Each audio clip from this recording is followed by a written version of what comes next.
Assalamualaikum warahmatullahi wabarakatuh. Sobat muda yang dirahmati oleh Allah Subhanahu wa taala. Alhamdulillah, pada kesempatan kali ini kita diberikan oleh Allah nikmat kembali bertemu di channel kajian kita ini, dan insya Allah pada kesempatan kali ini kita akan membahas sebuah tema yang berjudul yaitu ihsanul amal. Sobat muda yang dirahmati oleh Allah, terkait dengan tema kita kali ini yaitu ihsanul amal, ada sebuah ayat yang berbunyi di dalam surah Al-Mulk ayat 2, yaitu yang bunyinya A'udzubillahi minasyaitonirrajim, Bismillahirrahmanirrahim. Alladzi khalaqal maut wal hayata liyabluwakum ayyukum ahsanu amala wa huwal azizul ghafur. Yang artinya, sobat muda yang dirahmati oleh Allah, dialah Allah khalaqal maut, yang menciptakan yang bernama mati, wal hayat, yang menciptakan hidup, liyabluwakum, untuk menguji kamu siapa di antara kamu yang paling baik amalnya. Sobat muda yang dirahmati oleh Allah, terkait dengan ayat ini sebagai dalil daripada ihsanul amal, yaitu amalan yang terbaik. Ayat ini ditafsirkan oleh Imam Fudail bin Iyad, bahwa menurut Imam Fudail bin Iyad, supaya sebuah amal itu dikatakan amal yang baik, maka syaratnya ada dua. Yang pertama, yaitu syaratnya adalah niatnya harus ikhlas. Apa yang dimaksud ikhlas, sobat muda yang dirahmati oleh Allah Subhanahu wa taala? Ikhlas yang dimaksud di sini adalah bahwa setiap amal yang dilakukan oleh seorang muslim semata-mata itu ditujukan hanya untuk mengharap ridho Allah Subhanahu wa taala. Ini penjelasan menurut Imam Fudail bin Iyad yang pertama, bahwa syarat ikhlas adalah semata-mata ditujukan untuk mengharap ridho Allah Subhanahu wa taala.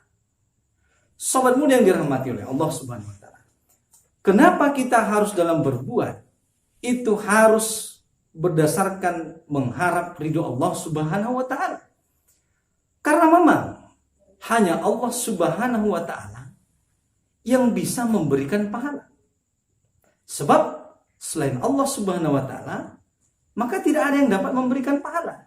Karena pemilik surga juga adalah Allah Subhanahu wa taala.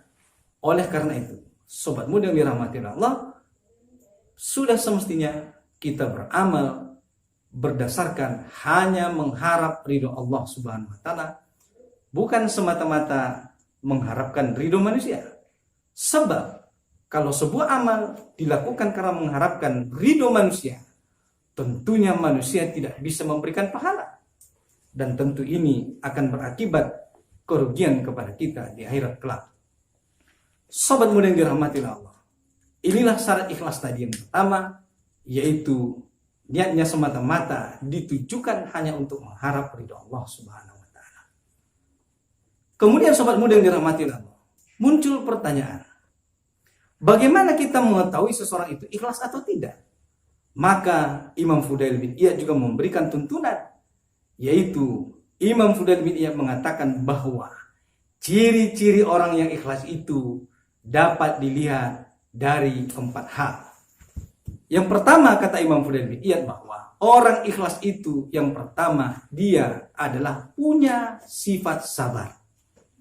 Jadi setiap orang ikhlas dia adalah sabar.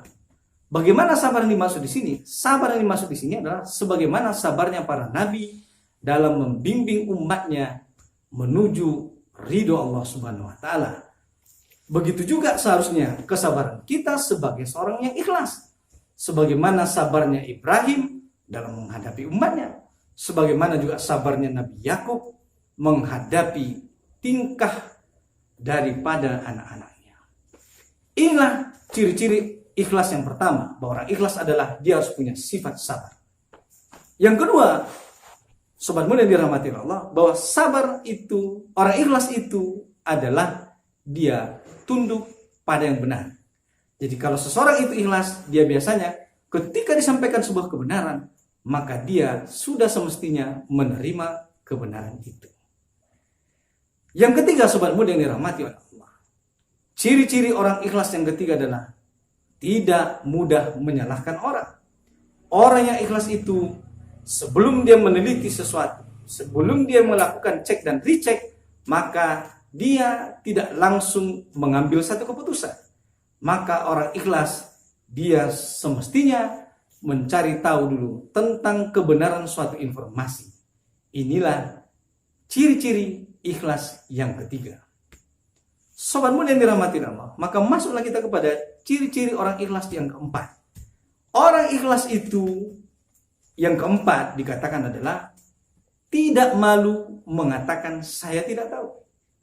Maka orang ikhlas itu adalah orang yang begitu dia ketika ditanya tentang suatu permasalahan dan memang dia tidak punya ilmu tentang itu, maka dengan tidak malu dia mengatakan mohon maaf saya tidak tahu.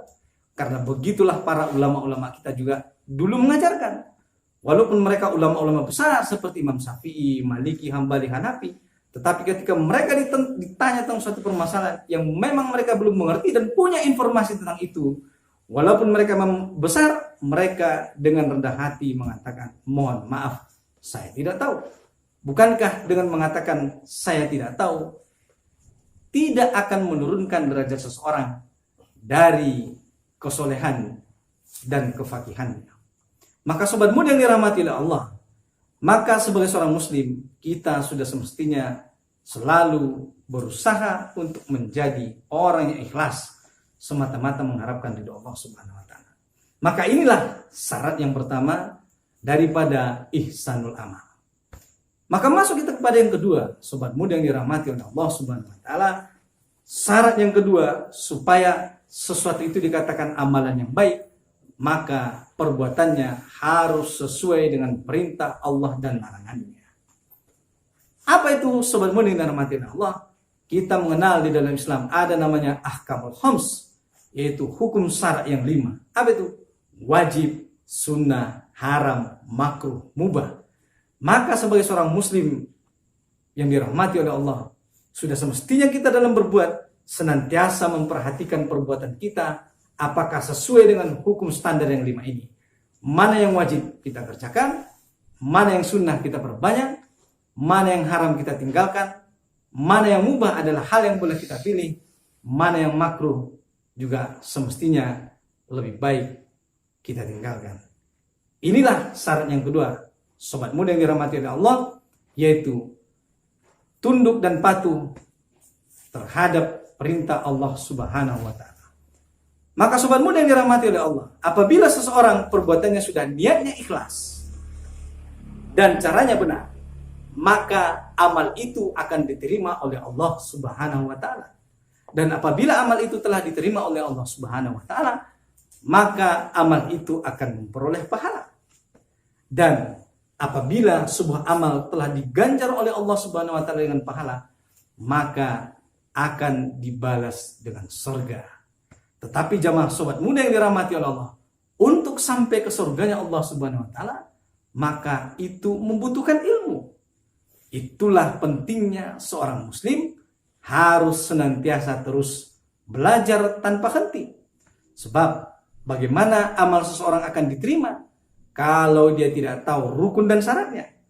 Apa-apa yang membatalkan wudhu, apa-apa yang membatalkan sholat, apa-apa rukun dan syarat sholat, tentunya ini penting untuk diketahui seorang muslim di dalam kehidupannya. Begitu juga dengan muamalah-muamalah lainnya, baik dalam pendidikan, jual beli, berumah tangga. Tentunya kita harus mengetahui segala aturan mana yang boleh dan tidak boleh. Dan untuk itulah kita harus belajar. Oleh karena itu, dengan belajar kita akan semakin menjadi orang yang berihsanul amal. Maka sobat muda yang dirahmati oleh Allah Subhanahu wa taala, jangan berhenti untuk senantiasa belajar dan menuntut ilmu agar ikhlas itu bisa terwujud di dalam hati kita. Sobat mulia yang dirahmati oleh Allah Subhanahu wa taala. Ikhlas ini adalah amalan hati. Maka tidak nampak. Maka yang tahu seseorang itu ikhlas atau tidak adalah hanya dia dengan Allah Subhanahu wa taala. Tetapi walaupun begitu, sobat muda yang dirahmati oleh Allah Subhanahu wa taala, walaupun hanya seseorang yang tahu bahwa siapa yang ikhlas di antara dirinya hanya dia dengan Allah Subhanahu wa taala, tetapi Imam Fudail bin Iyad tadi telah memberikan panduan bagaimana kriteria daripada ciri-ciri orang yang ikhlas tersebut. Sobat muda yang dirahmati oleh Allah Subhanahu wa taala, mungkin inilah penjelasan kita pada pertemuan kali ini tentang ihsanul amal. Maka semoga pembahasan ini dapat bermanfaat bagi kita semua yang dirahmati oleh Allah Subhanahu wa taala, dan kita bertemu kembali dalam kesempatan lainnya yang insya Allah tentu akan membahas tema-tema yang lebih menarik lagi. Sobat mulia dirahmati oleh Allah, cukup sekian. Wabillahi taufiq hidayah. Assalamualaikum warahmatullahi wabarakatuh.